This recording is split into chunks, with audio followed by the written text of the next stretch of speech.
البدع والأهواء، أهل البدع العقائدية وأهل البدع السياسية. نقول بيننا وبينكم السلف، بيننا وبينكم الكتب، كان فيقول البدع بيننا وبينكم. Bismillahirrahmanirrahim. Alhamdulillahilladzi arsala rasulahu bil huda wa dinil haq liyudhhirahu 'alad dini kullihi wa kafaa billahi syahida. Asyhadu an la ilaha illallah wahdahu la syarika lah iqraran bihi wa tauhida, wa asyhadu anna Muhammadan 'abduhu wa rasuluh sallallahu alaihi wa ala alihi wa sallama tasliman mazida, amma ba'd. Ikhwani fillahi hafizakumullah jami'an.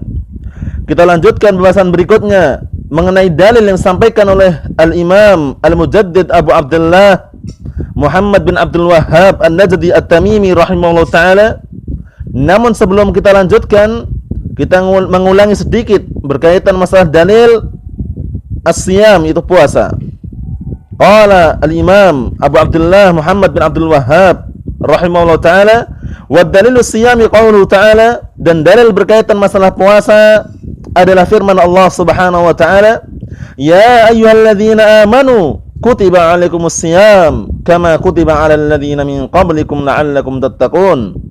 Wahai orang-orang yang beriman, telah diwajibkan atas kalian sebagaimana sudah kita bahas kemarin.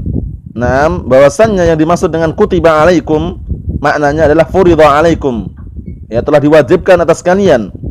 Nah, bukan ditulis ya, karena kataba pada asalnya terkadang maknanya ditulis, tapi kalau kataba ala, kutiba ala, ya, maknanya furidha ala, diwajibkan. Telah diwajibkan atas kalian as-siyam, puasa, sebagaimana telah diwajibkan orang-orang yang sebelum kalian, la'allakum tattaqun, agar kalian mau kembali atau agar kalian termasuk orang-orang yang bertakwa. Nah, agar kalian mendapatkan pahala dari Allah Subhanahu wa ta'ala, dan agar kalian termasuk orang-orang yang bertakwa kepada Allah Subhanahu wa ta'ala. Ikhwani fillah hafizakumullah jami'an. Naam, di dalam ayat yang mulia ini, jika kita perhatikan ada penyerupaan, tasbih, penyerupaan bahwasannya telah diwajibkan puasa pada umat-umat yang sebelum umat Rasulullah sallallahu alaihi wa ala alihi wasallam.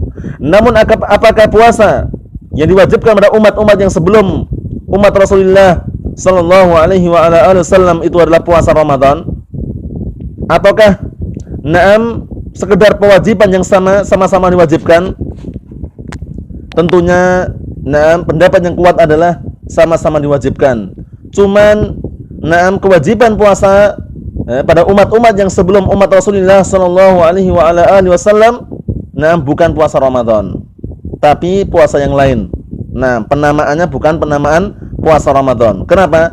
Karena puasa Ramadan itu termasuk salah satu kekhususan umat Rasulullah sallallahu alaihi wa ala alihi wasallam. Nah, sehingga penyerupaan di sini apa? Tashbihu fard bi fardin. Nah, penyerupaan kewajiban dengan kewajiban, sama-sama diwajibkan. Jadi puasa itu sama-sama diwajibkan pada umat-umat yang sebelum kita. Nah, sebelum umat Rasulullah sallallahu alaihi wa ala alihi wasallam. Adapun penamaan tidak sama. Nah, kalau puasa yang kita diwajibkan adalah puasa Ramadan, adapun puasa mereka wallahu a'lam. Nah, tentunya kalau seandainya sama-sama puasanya, ini saya apa? Sama-sama puasa Ramadan, dinukilkan atau disebutkan oleh Rasulullah sallallahu alaihi wa ala alihi wasallam.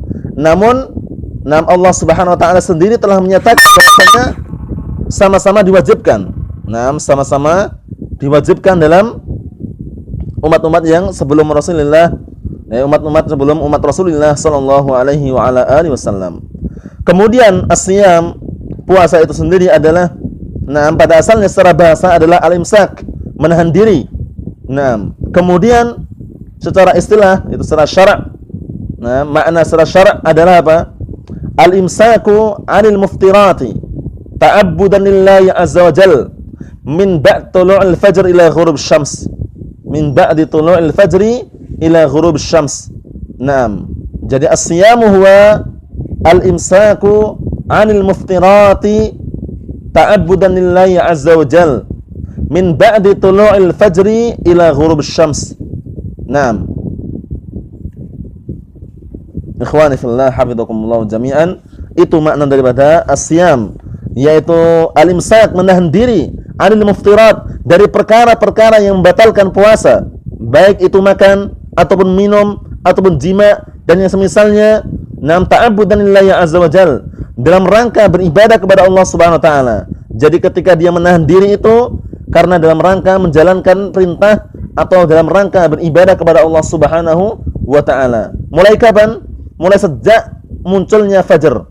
Naam, sejak terbitnya al-fajr, min tulu'il fajri ila ghurubis syams, setelah munculnya fajar sampai matahari terbenam. Naam, adapun sebelum fajar muncul tidak boleh. Nah, masih diperbolehkan untuk makan, minum. Naam, sebagaimana firman Allah Subhanahu wa taala, "Kulu washrabu hatta yatabayyana lakumul khaytul abyadu minal khaytil aswadi minal fajr, thumma atimmus siyama ilal lail." Naam, makanlah dan minumlah kalian hingga tampak pada kalian benang putih daripada benang hitam.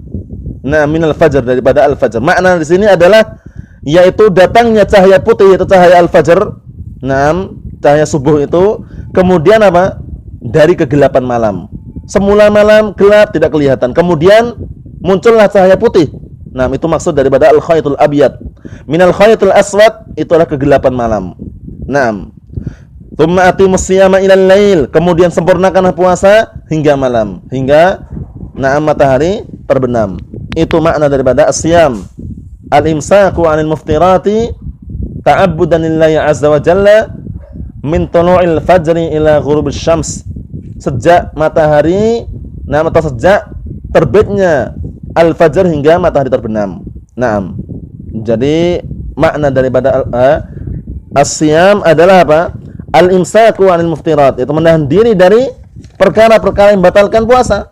Perkara-perkara yang membatalkan puasa banyak sekali, di antaranya makan, minum, jima dan semisalnya. Kemudian dalam rangka beribadah kepada Allah Subhanahu wa taala. Menahan diri tersebut diiringi dengan beribadah kepada Allah Subhanahu wa taala. Bukan karena sakit, bukan karena niat-niatan yang lain. Semenjak terbitnya fajar hingga matahari terbenam, itu adalah as-shaum, puasa. Naam, ikhwani fillah hafizakumullah jami'an. Kemudian di dalam ayat yang mulia ini ditutup di akhirannya dengan ucapan Allah Subhanahu wa taala, la'allakum tattaqun, semoga kalian menjadi orang-orang yang bertakwa.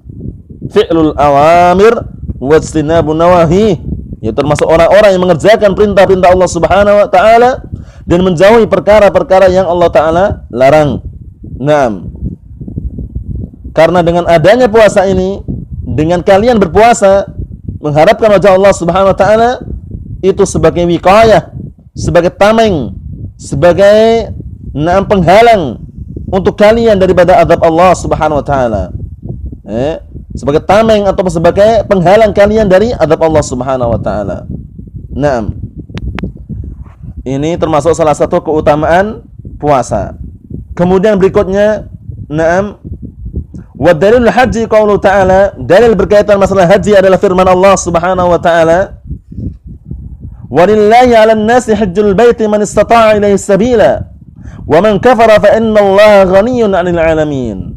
Allah Subhanahu wa taala berfirman, naam, di dalam ayat tersebut, yaitu termasuk salah satu ayat daripada surat Ali Imran, naam, bahwasannya beliau al-Imam Al-Mujaddid Abu Abdullah Muhammad bin Abdul Wahhab rahimahullah ta'ala menyebutkan, wa dalil haji, dan dalil berkaitan masalah haji adalah firman Allah Subhanahu wa ta'ala. Wajibnya haji, dalilnya mana? Tentang wajibnya haji adalah firman Allah Subhanahu wa ta'ala, walillahi 'alan nasi hajjul bait, dan hanya kepada Allah lah, dan hanya untuk Allah lah kewajiban atas manusia hajjul bait. Nah, berhaji ke Baitillahil Haram. Nah, berhaji ke Baitillahil Haram, yaitu datang pergi ke Mekah dalam rangka untuk menunaikan amalan-amalan haji.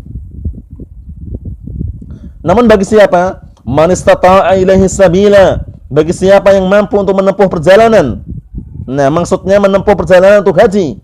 Kemampuan di sini diukur dari dua perkara. Nah, yaitu kemampuan yang sifatnya badani sama kemampuan yang sifatnya mali.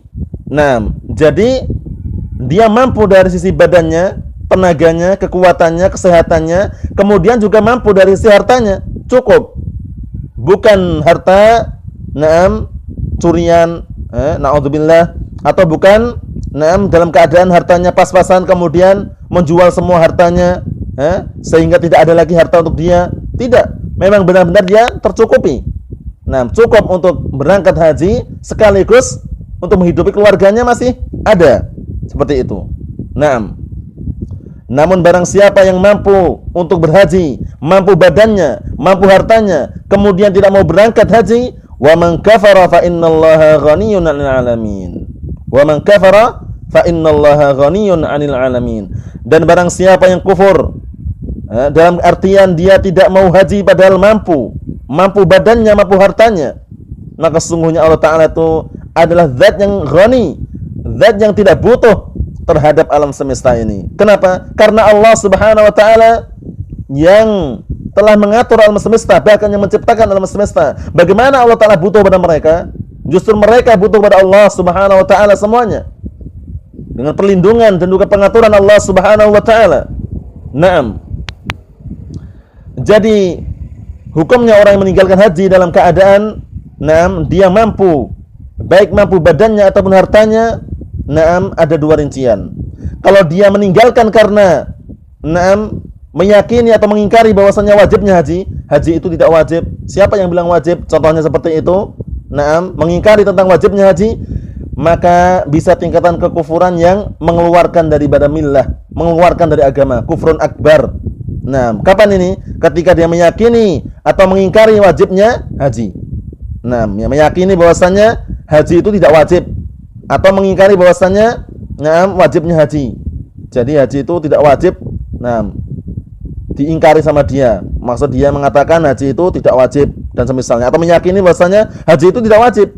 Sama. Itu kufrun akbar, keluar dari millah. Kemudian yang kedua, kalau seandainya dia meninggalkan haji itu bukan karena mengingkari, dia meyakini haji itu wajib. Haji itu wajib bagi yang mampu. Dalam seumur hidup, sekali. Seumur hidup wajib sekali bagi yang mampu. Seperti itu. Dia meyakini seperti itu, tapi dia tidak mau berangkat. Tidak mau berangkat haji padahal dia mampu, badannya, uangnya, hartanya mampu dia. Nah, seperti ini nanti apa? Bisa menjadi tingkatan kekufuran yang kufrun asghar. Kekufuran yang kecil, yang tidak keluarkan dari millah. Sehingga bagaimanapun keadaannya dua-duanya adalah bahaya. Terus bagaimana solusinya? Solusinya bagi yang mampu untuk berhaji, mampu hartanya, mampu badannya, maka hendaklah segera menunaikan kewajiban yang diwajibkan oleh Allah Subhanahu wa Ta'ala dalam seumur hidup sekali. Sebagaimana dinukilkan ijma' oleh Al-Imam Al-Muwaffaq Ibnu Qudamah rahimahullah ta'ala dalam kitab beliau Al-Mughni, bahwasannya dinukilkan ijma' bahwasannya haji itu adalah wajib bagi bagi orang yang mampu dalam seumur hidup sekali. Jadi wajib bagi orang yang mampu seumur hidup sekali. Dinukilkan ijma' juga Al-Imam An-Nawawi rahimahullah ta'ala, Abu Zakaria Yahya bin Sharaf An-Nawawi dalam kitab beliau Syarah Sahih Muslim, bahwasannya dinukilkan ijma' kesepakatan para ulama bahwasannya haji hukumnya adalah wajib bagi yang mampu seumur hidup sekali. Ikhwani fillah hafizakumullah jami'an. Adapun di sana waktu-waktu untuk haji telah disebutkan dalam hadis. Dan juga Allah Ta'ala telah berfirman, Al-Hajju Ashhurun Ma'lumat.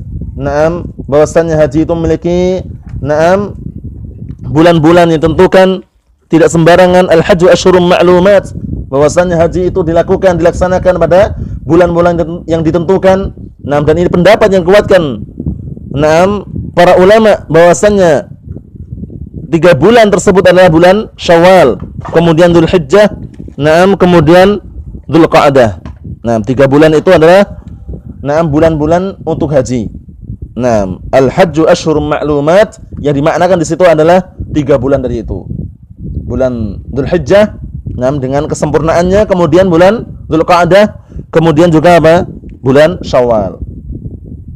Ikhwani fillah hafizakumullah jami'an. Adapun batasan-batasan, mawaqitnya, tempat-tempat dia mau mulai ihram di mana, itu telah disebutkan oleh al-fuqaha, ahlu fikih, pakar fikih dalam masalah ini telah menyebutkan dalam kitab-kitab mereka sehingga bisa merujuk di kitab-kitab mereka. Intinya khulasahnya, di dalam ayat yang mulia ini wajibnya haji bagi orang yang mampu.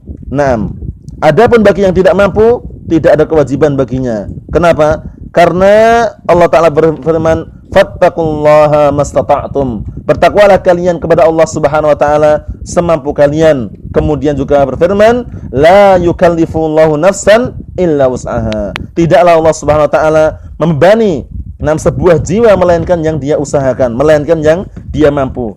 Tidak ada paksaan dalam agama ini. Ikhwani fillah hafizakumullah jami'an, sehingga usahakan semaksimal mungkin bagi orang-orang yang mampu, memiliki harta yang lebih, kemudian mampu untuk berhaji, badannya, hartanya, maka hendaklah segera menunaikan kewajiban dalam seumur hidup sekali. Ikhwani fillah hafizakumullah jami'an.